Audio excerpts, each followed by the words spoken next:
সম্মানিত দিনী ভাই বোন, আল্লাহর কাছে কিছু চাইতে হলে, আল্লাহর কাছে কিছু পেতে হলে, ইহকালের সুবিধা ভোগ করতে হলে, পরকালের সুবিধা ভোগ করতে হলে রাতে উঠেই তাকে কিছু বলতে হবে। জাবের রাদিয়াল্লাহু তাআলা আনহু বলেন, রাসূল সাল্লাল্লাহু আলাইহি সাল্লাম বলেছেন, ইন্না ফিল লাইলি লাসা, নিশ্চয় রাতে একটা সময় রয়েছে, লা ইউআফিকাহা রাজুলুন মুসলিম, যে কোনো মুসলিম পুরুষ, যে কোনো মুসলিম নারী সেই সময়টাতে উঠে ফায়াসআলুল্লাহ খায়রান মিন আমরিদ দুনিয়া ওয়াল আখিরাহ, ইহকাল বা পরকালের কল্যাণ চাই, ইহকালের পরকালের কল্যাণ চাই, ইল্লা আতাহু ইয়াহু, তাহলে আল্লাহ তাকে দিবেনি, দিবে। ওই সময়ও চাইলে যা চাচ্ছে কল্যাণ ইহকালের পরকালের আল্লাহ তাকে দিবেন, এই কথা মুহাম্মদ সাল্লাল্লাহু আলাইহি সাল্লাম বলেন। সময়টা কখন হতে পারে একাধিক হাদিস দ্বারা বোঝা যাচ্ছে, তা হবে রাত 12টার পরে। কেননা রাত 12টা পার হলেই আকাশের সব দরজা খুলে দেওয়া হয়। ঠিক যখন দিন দুপুর পার হয়, 12টা 5-10 হয়েছে, তখন আকাশের সব দরজা খুলে দেওয়া হয়। আপনি তাড়াহুড়া করে সুন্দর করে ওযু করে 4 রাকাত সালাত আদায় করে নেবেন ঠিক 12টার সময়, 12টা 5-10-এ। এই সুন্নাতটা কিন্তু জোহরের সুন্নাত নয়। এই 4 রাকাত সালাত আদায় করে নেবেন, রাত ধরে তাহাজ্জুদ পড়ে যে নেকি হতো সে নেকি হয়ে যাবে। আর এখন যেটা চাইবেন সেটা দিয়ে দেওয়া হবে, যেটা চাইবেন সেটা দিয়ে দেওয়া হবে। কেন? এখন আকাশের সব দরজা খুলে দেওয়া হয়েছে। রাসূল সাল্লাল্লাহু আলাইহি সাল্লাম বলছেন, ইযা উযযিনা ফতিহাত, ইযা উযযিনা লিস-সালাত ফতিহাত আবওয়াবুস সামায়ে, যখনই আজান দেওয়া হয় সালাতের জন্য তখন আকাশের সব দরজা খুলে দেওয়া হয়। লা ইউরাদ্দু দুআ বাইনাল আযান ওয়াল ইকামা, আজান ইকামাতের মাঝে দোয়া ফেরত দেওয়া হয় না, আজান ইকামাতের মাঝে দোয়া ফেরত দেওয়া হয় না, আজান ইকামাতের মাঝে দোয়া ফেরত দেওয়া হয় না। আজানের সাথে সাথে সব দরজা খুলে দেওয়া হয়েছে। ওইটা চিন্তা করবেন না আব্দুর রাজ্জাক সাহেব, আহলে হাদিসেরা তো আজান দেয় 3:30টায়, আর এক ভাইয়েরা আজান দেয় 5টায়, তো দরজা খোলা হয় কখন? আপনার যখন আজান দেওয়া হয় তখন, ওই ভাইয়ের যখন আজান দেওয়া হয় তখন। আপনি আল্লাহর কাজকে নিজের মতো ভাবতে গেলেন কেন? আল্লাহর কাজকে আপনি নিজের মতো ভাবলে তো তাহলে ভুল বুঝলেন।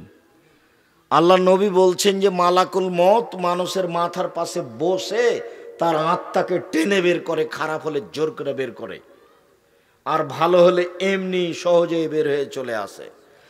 তো জিবরাইল আলাইহিস সালাম প্রত্যেকটা মালাকুল মউত প্রত্যেকটা মানুষের পাশে বসে আত্মা কবজ করেন।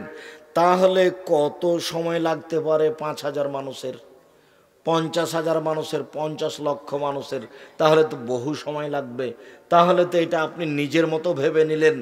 আল্লাহ যদি মালাকুল মউতকে বলেন, মালাকুল মউত সারা পৃথিবীতে যত মানুষ আছে এক মুহূর্তে মারতে হবে, সবার মাথার পাশে বসে মারতে পারবেন, তার নাম মালাকুল মউত, তার নাম আল্লাহর ক্ষমতা। আল্লাহ কি মানুষকে দিয়ে কাজ নেয় না ফেরেশতাকে দিয়ে কাজ নেয়? ফেরেশতা দিয়ে, ফেরেশতা খায় না, ওর পেশাব নাই, ওর পায়খানা নাই, ওর ক্লান্তি নাই, তার কর্ম আপনার মতো নয়, কোনোদিন ও আদেশ অমান্য করে না, তার নাম ফেরেশতা।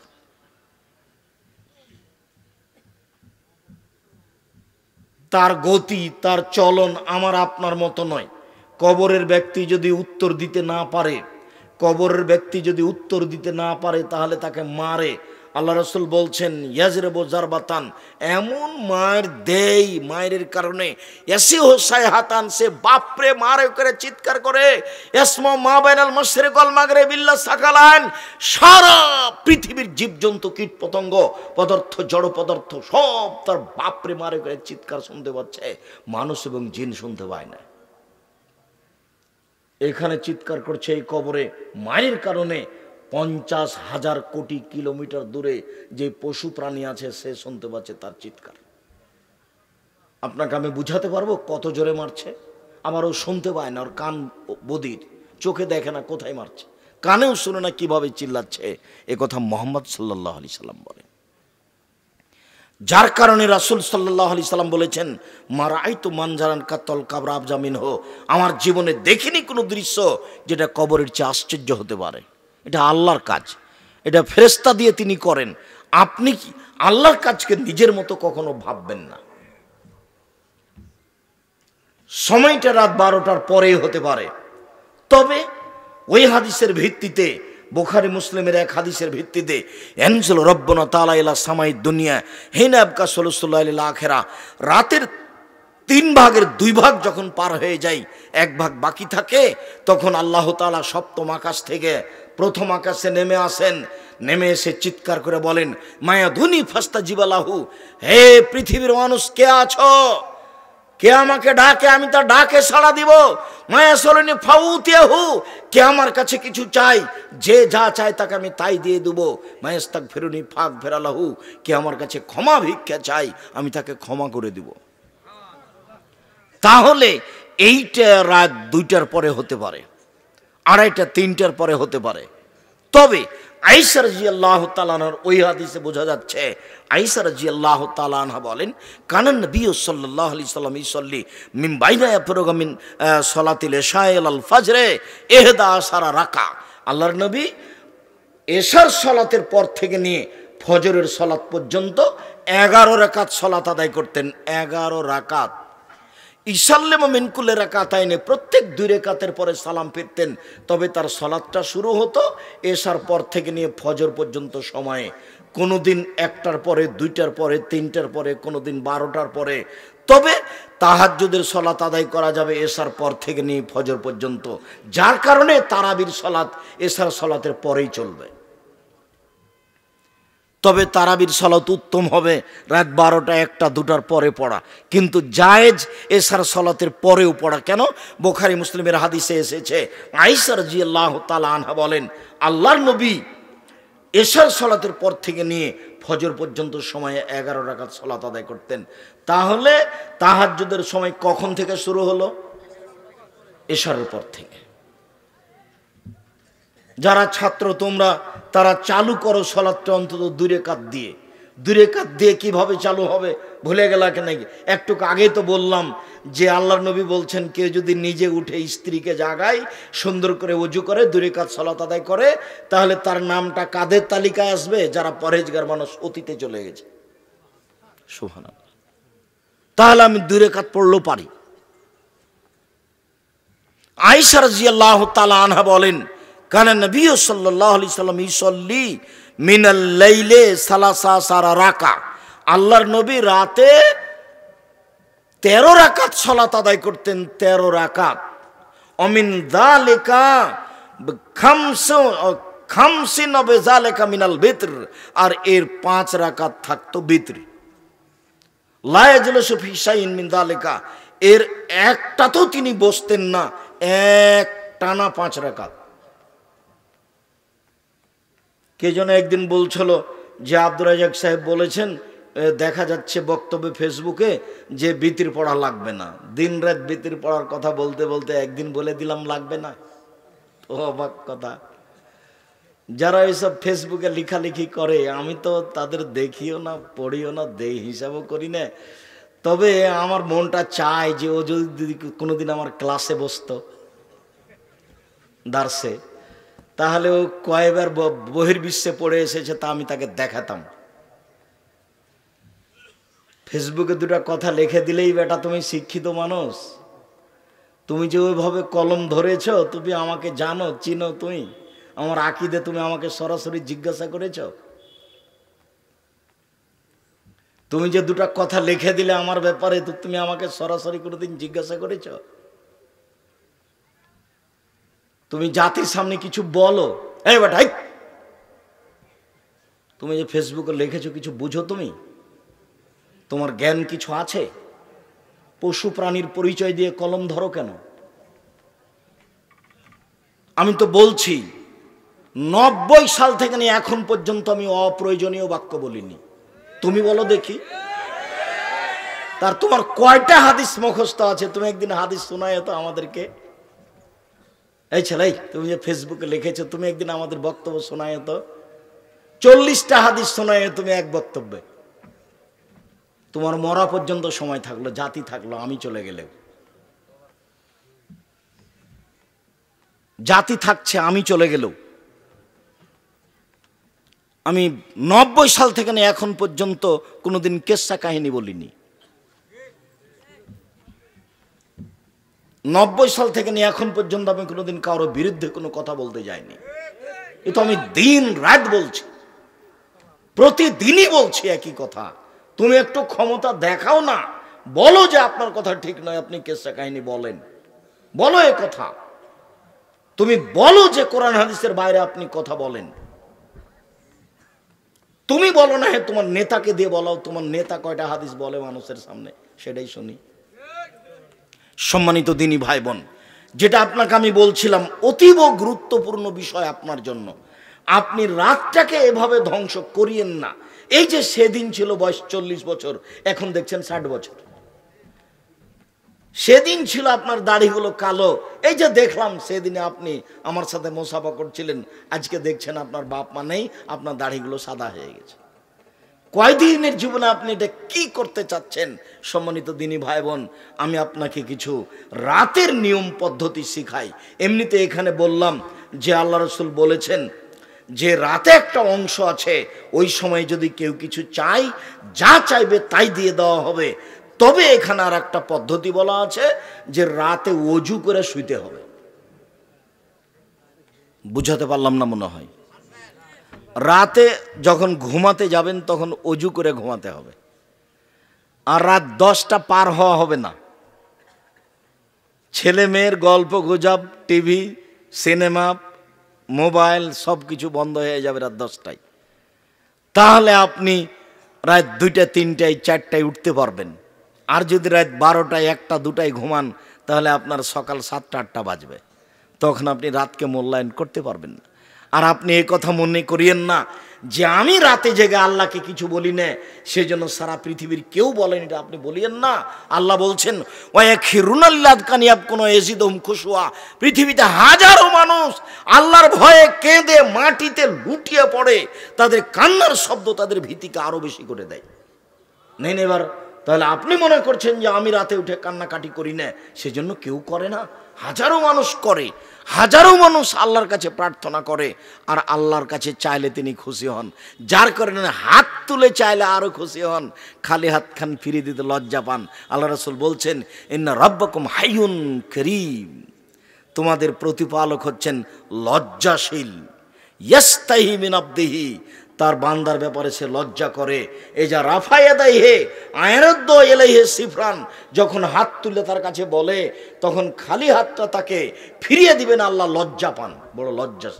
না, তুমি যেটা চেয়েছো আমি দিয়ে দিলাম, যেহেতু তুমি হাত তুলে বলছো। 5 ওয়াক্ত সালাতের পরে সবাই মিলে হাত তুলে দোয়া চলবে না, এই কথার অর্থ এই নয় যে হাত তুলেই চলবে না।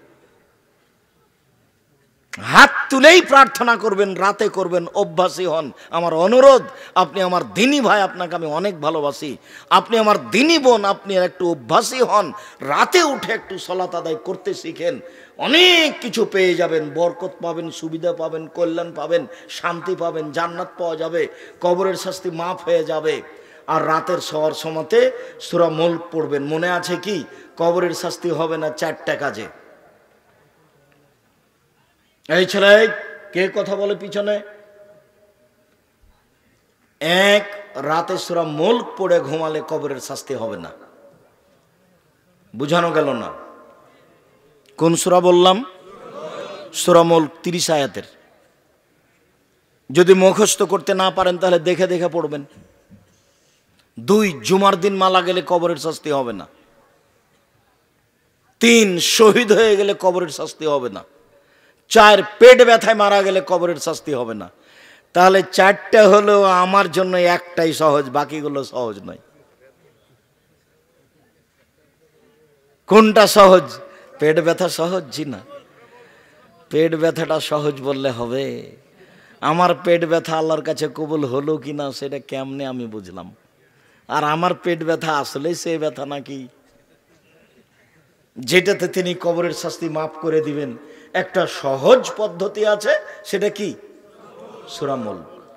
এ কথা রাসূল সাল্লাল্লাহু আলাইহি সাল্লাম বলেন। রাতে একটু পড়তে অভ্যাসী হন, মরণ তো হয়েই যাবে কয়দিন পরে।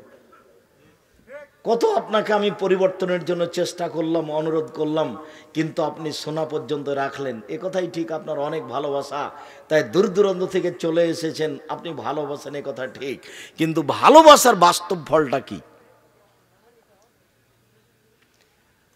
উবাদা ইবনে সামিত রাদিয়াল্লাহু তাআলা আনহু বলেন, রাসূল সাল্লাল্লাহু আলাইহি ওয়াসাল্লাম বলেছেন, মান তারা মিনাল লাইলে, কেউ যদি রাতে উঠার পরে বলে লা ইলাহা ইল্লাল্লাহু ওয়াহদাহু লা শারীকা লাহু লাহুল মুলকু ওয়া লাহুল হামদু ওয়া হুয়া আলা কুল্লি শাইইন কাদির ও সুবহানাল্লাহি ওয়া আলহামদুলিল্লাহি ওয়া লা ইলাহা ইল্লাল্লাহু আল্লাহু আকবার ওয়া লা হাওলা ওয়া লা কুওয়াতা ইল্লা বিল্লাহ রব্বিগফিরলি, এইটুকু বলার পরে ওযু করে যদি সালাত আদায় করে, তারপরে যা বলবে সেটা মেনে নেওয়া হবে, যা বলবে সেটা মেনে নেওয়া হবে, যা চাইবে সেটা দিয়ে দেওয়া হবে। বুখারী মুসলিম।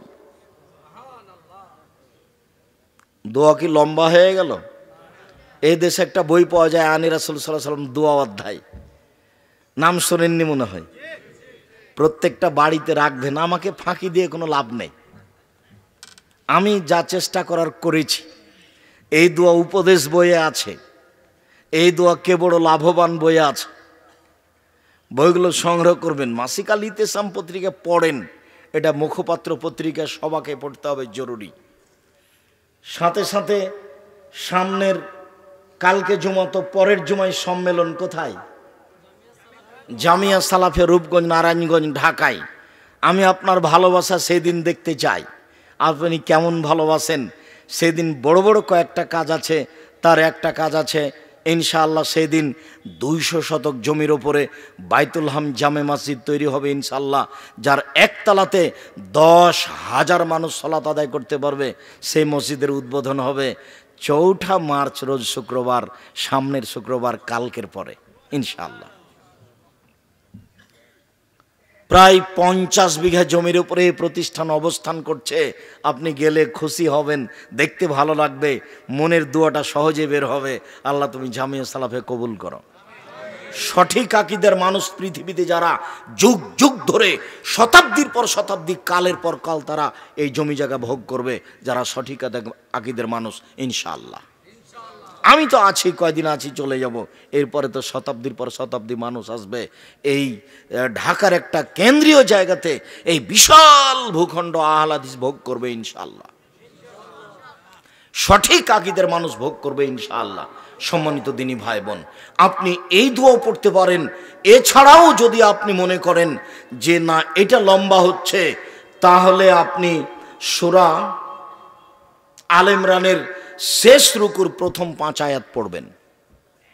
সূরা আলে ইমরানের শেষ রুকুর প্রথম 5 আয়াত, ইন্না ফি খালকিস সামাওয়াতি ওয়াল আরদ, শেষ পর্যন্ত প্রথম 5 আয়াত। আর যদি আপনি বড় পড়তে পারেন সেটাও পড়তে পারেন।